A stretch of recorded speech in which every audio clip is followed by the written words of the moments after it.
Alf, are we the idiots? Because I'm starting to think that we might be the morons here.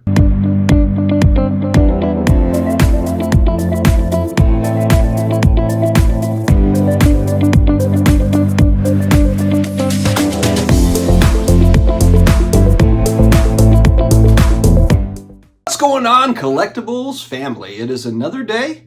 It is another Collectibles Dad video. We are back again. We've got a little extra time on our hands here, guys. It's holiday season. So why not throw together one more video here to round out the week? I have been paying attention to the reactions from a lot of YouTubers, Instagrammers, and so forth. And really it's surrounding, how does this affect your buying experience? Does it affect how you're going to buy comics with the CGC stuff? Kind of up in the air because we don't know what's going on. To Unsolved Mysteries, P.O. Box 11449. For me, and again, I'm only speaking for myself, and granted, I'm not a big fish in the space. I have about 50 to 60 CGC slabs. All of my graded comic books are CGC.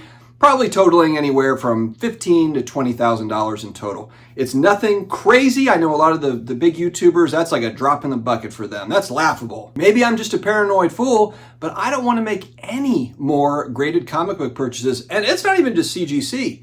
Any graded comic book, CBSC, CBCS, whatever, the Beckett version, I'm on hold. I am completely on hold right now until I get a firm grasp as to this buyer beware situation we're in, as to what's going on here with switching books in and out of slabs and being able to weasel in and out of different things. Now, on the sports card side, I'm also into sports cards and a variety of other different collectibles. This sort of thing does happen as well. You got to pay attention to altered cards and trim cards. There's counterfeit slabs. There's counterfeit cards that are in real slabs.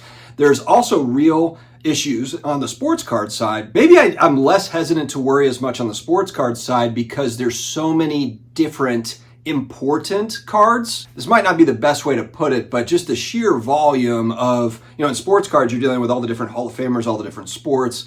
It's a little bit different. When I look at comic books, and I'm not going to talk about Golden Age, because I think Golden Age is a whole different animal. But many of the collectors, or, a lot of the books that are talked about on the top 10s and kind of like stuff that sells a lot, it lives in the Bronze and the Silver Age. So it's a lot of the same books over and over again. It's Hulk 181, Giant Size X-Men 1, which I just bought a copy. I'm a little bit nervous about now. But it's a lot of the same books that come through. It's a lot of those, Fantastic Four 48 through 52. The first appearance of Swamp Thing. It's like you see a lot of the same sort of thing. So there's not as many different titles that are being talked about, or in my opinion, I think being targeted, which I think that'll be kind of interesting too, when this thing kind of broadens out and we get a better understanding as to what's going on with this moving comics in and out of slabs thing, and just how deep the rabbit hole goes. Because look, like I said before, this could just be a very minor thing. This could be 20 books that have been involved in it. I think it's larger than that, but I'm hopeful, I'm optimistic. I hope it's 20. I hope it's not 1,000. Let me also reiterate one more time, three times in the last week, I want to see grading companies succeed. I believe a healthy marketplace, a healthy comic book environment, ecosystem, has third-party grading in it. I look at this as an opportunity to enhance grading, not get rid of grading. It will be way worse, trust me, if we go back to no third-party grading and we're just all taking each other's word for it and just hoping when we buy a book that it's not restored or it hasn't been touched up or any of that. And you know what will happen is people won't buy them. No one's going to pay six figures for a ungraded book. Or maybe some will, but the buyer pool will be a lot less than it is today. And so I want to see third-party grading be enhanced across all collectibles, not just this situation.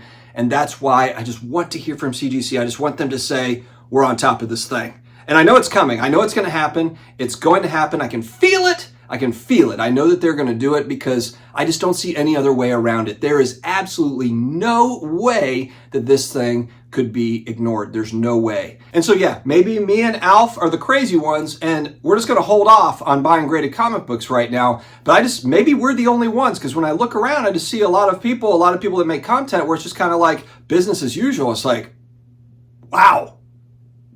good on you. Again, maybe I'm the crazy one, and that's okay. We're just here having a good time and hoping for the best. I've always said I'm huge into collectibles. I love the space. I want to get rid of this stuff, this BS that undermines CGC's expertise. And when it happens to other grading companies, it's undermining the expertise that is there that we need in the marketplace. That we're not going back to raw, we're not going back to ungraded. We have to have this thing sorted out. If you guys feel differently, let me know in the comments down below. Stay healthy, stay awesome, and I will talk to you again later.